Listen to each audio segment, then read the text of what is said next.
안녕하세요. 북박TV의 사운드 곰입니다. 최근에 이런 댓글이 달렸습니다. 훈얀님께서 남겨주셨습니다. 칙학친하겠는데 북이 너무 어렵네요. 더 쉽게 하는 방법 없을까요? 민재씨님께서도 이런 댓글을 남겨주셨습니다. 나오는 소리가 다르다고 해야 되나? 저런 소리가 안 남. 오늘은 그래서 이 두 분처럼 느끼시는 분들을 위해서 이 영상을 찍게 되었습니다. 지난 1강에서 제가 알려드렸던 비트박스는 이랬습니다. 그리고 2강에서는 이런 비트박스를 알려드렸어요. 일단은 첫 번째로 왜 저렇게 소리가 안 나는지에 대해서 제가 생각할 때 이렇게 하면 더 좋을 것 같다 노하우를 먼저 알려드리도록 하겠습니다.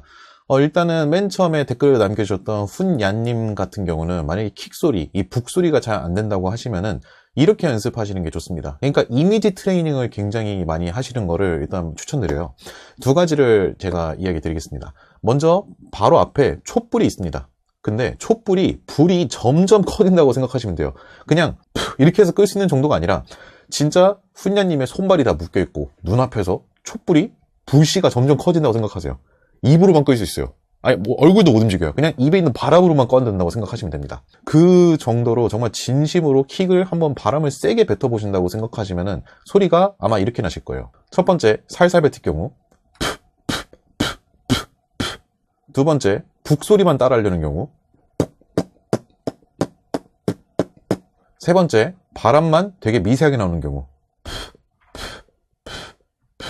자, 이 세 가지 경우의 대부분은 뭐냐면요, 앞서 말씀드렸다시피 진심으로 바람을 세게 안 뱉어서 그렇습니다.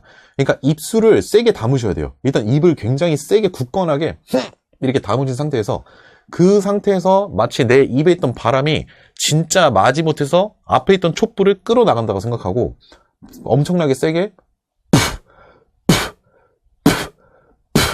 이렇게 연습하시면 됩니다. 이렇게만 소리가 나도 솔직히 말해서 성공하신 거예요. 그리고 만약에 이렇게도 했는데 이렇게 연습하셔도 저처럼 소리가 안 나신다면은 아까 두 번째 댓글을 남겨주셨던 민재씨님처럼 아마 생각하시게 될 겁니다.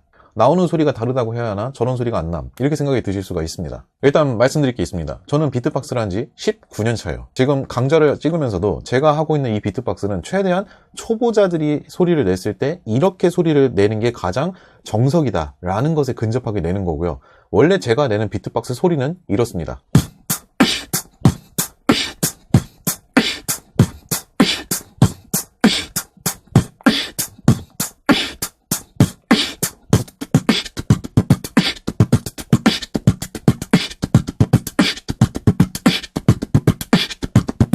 아마 지금 이렇게 들으셨을 때는 더욱더 저처럼 소리가 나는 건 더 어려우실 겁니다. 그래서 이 이야기를 드리고 싶은 게 뭐냐면요, 제가 보여드린 것은 예시입니다. 그러니까 저처럼 완벽하게 소리가 난다면은 천재인 거예요. 솔직히 말해서 진짜 재능이 있으신 거예요. 하지만 모든 사람들이 다 재능이 있는 게 아니라고 생각합니다. 그리고 저 또한 비트박스를 맨 처음에 배워서 연습했을 때 지금처럼 소리가 안 났어요. 그러니까 저도 굉장히 오랜 시간 동안 뭐 하루에 10분, 20분 처음 시작했을 때는 비트박스 연습을 하루에 합쳐서 하루 동안 아침에 일어나서 한 30초 해보고 샤워하면서 한 20초 해보고 밥 먹다가 하면 안 되겠죠? 밥 다 먹고 나서 물 한 잔 마시고 이렇게 따라해보고, 그러다가 엘리베이터 타고 엘리베이터 내려가는 동안에 또 한 10초 해보고, 그 다음에 길 가면서 버스 정장에서 20초 해보고, 저는 이렇게 하루 짜투리 시간에 거의 일부를 조금씩 비트박스를 연습하면서 처음에 한 1년차 될 때까지는 하루 한 10분? 15분 정도 했던 것 같아요. 그 하루 통틀어 가지고요. 그렇게 연습을 한 1년 정도 하니까 소리가 조금씩 바뀌더라고요. 뭐 킥이 북소리라든지 하이햇 소리라든지 숨을 마시는 림샷 소리라든지 이런 것들이요.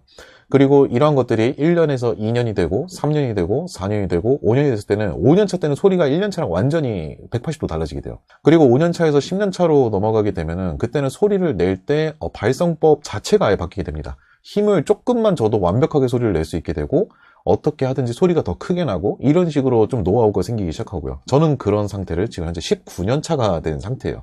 그러다 보니 저도 일부러 소리를 맨 처음에 연습하면 이렇게 날 것이다 하고 좀 최대한 대표적인 중심 사례로 지금 소리를 내고 있는 거지, 무조건 저처럼 소리가 나지 않는다고 해서 좌절하실 필요가 없습니다.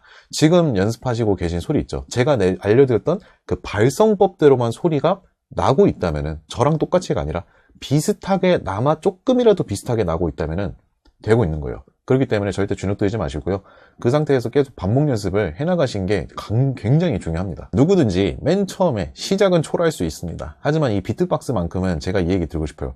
시작했을 때와 그리고 하루에 10분, 5분 짜투리 시간에 조금씩 이게 시간을 공들여 투자한 다음에 그게 1년차가 됐을 때는 진짜 지금하고 완전히 다른 비트박스를 하고 있어요. 소리부터도 달라지고 박자도 달라지고 구사하고 있는 비트박스도 달라질 거고요. 그러니까 너무 뭐랄까 잘하고 싶은 마음이 앞서가지고 뭔가 내 소리는 왜 저 사람처럼 안 내지? 막 이렇게 비교를 하시기보다는요. 제가 알려드렸던 방식하고 제가 알려드렸던 박자들을 좀 더 집중하면서 연습하시면은 제가 장담하도록 하겠습니다. 시간이 지나면은 저처럼 나고 있을 거예요. 어떤 분들은 저보다 소리가 더 예쁘게 잘 나오고 계세요. 그러니 너무 주눅들지 마시고요. 반드시 꼭 힘내서 파이팅 하시는 걸 추천드리도록 하겠습니다. 그만큼 댓글을 남겨주셨다는 거는 제 강좌가 굉장히 와닿았고 뭔가 잘해보고 싶은 마음과 욕심이 생겼고 관심이 생겼다라고 저는 그렇게 생각합니다. 이렇게 비트박스 문화에 관심을 가져주시고 또 배워보시려고 하는 마음을 가져주신 분들에게 진심으로 감사하게 느끼고 있습니다. 그러니까요. 처음부터 너무 뭔가 비교하지 마시고 천천히 연습하시면서 점점 성장해 나가고 점점 소리가 어느 순간부터 달라지는 내 모습을 발견하는 그 과정을 즐기시기를 저는 추천드립니다. 저는 이미 오래 하면서 예전에 그 설레임이 가끔씩 그리울 때가 있어요. 나도 옛날에 그렇게 비트박스 하면서 소리가 변하고 발전하는 그 과정이 있었는데 저는 그때가 되게 그립습니다. 비록 지금이 소리가 더 잘 나고 지금 실력이 예전에 비해서 훨씬 더 압도적이지만 그래도 예전에 그 비트박스 할 때 모르는 걸 배우고 소리가 좋아지고 그리고 박자감도 늘고 막 이런 저의 그 성장의 과정들에서 저는 학창시절을 굉장히 즐겁게 보냈었거든요. 지금 느끼시고 있는 그 과정은 나중에 비트박스 하면서 실력이 늘으셨을 때 가장 그리운 순간이 되실 겁니다. 굉장히 좋은 현상이라고 생각해요. 혹시 오늘의 영상이 만약에 여러분들에게 유익하시거나 도움이 되셨다면요. 여기 좌측 하단에 보시면은 쇼핑 탭이 있습니다. 그리고 모바일에서는 영상 설명란을 눌러주시면은 제가 링크를 걸어놨어요. 다양한 상품을 구매할 수 있는 링크가 있는데요. 해당 링크를 클릭하고 들어가셔서 여러분들께서 필요한 물건을 구매하시거나 또는 필요한 물건을 검색하여서 구매하셨을 경우 구매하신 금액의 일부 금액은 저희 채널에 후원이 됩니다. 여러분들의 후원은 저희 채널을 운영하고 더욱더 유익한 영상, 여러분들이 재밌어 할 만한 영상을 제작하는 데 큰 힘이 됩니다. 그리고요. 여기서 어떤 물건을 구매하시든지 간에 금액은 그대로입니다. 뭐 여기 금액이 더 비싸다든지 아니면 뭐 금액이 좀 차이가 있다든지 이런 건 없으니까요. 그런 거 걱정하지 마시고요. 만약에 강좌 영상도 보시고 그리고 필요하신 물건이 있으시다면은 한번 둘러보시고 구매를 해보시는 것도 강하게 추천드리도록 하겠습니다. 자, 오늘 제가 준비한 강좌는 여기까지입니다. 오늘의 영상이 유익하셨다면은 구독과 좋아요, 알림 설정까지 부탁드리도록 하겠습니다. 저는 다음 강좌에서 또 뵙도록 하겠습니다. 감사합니다.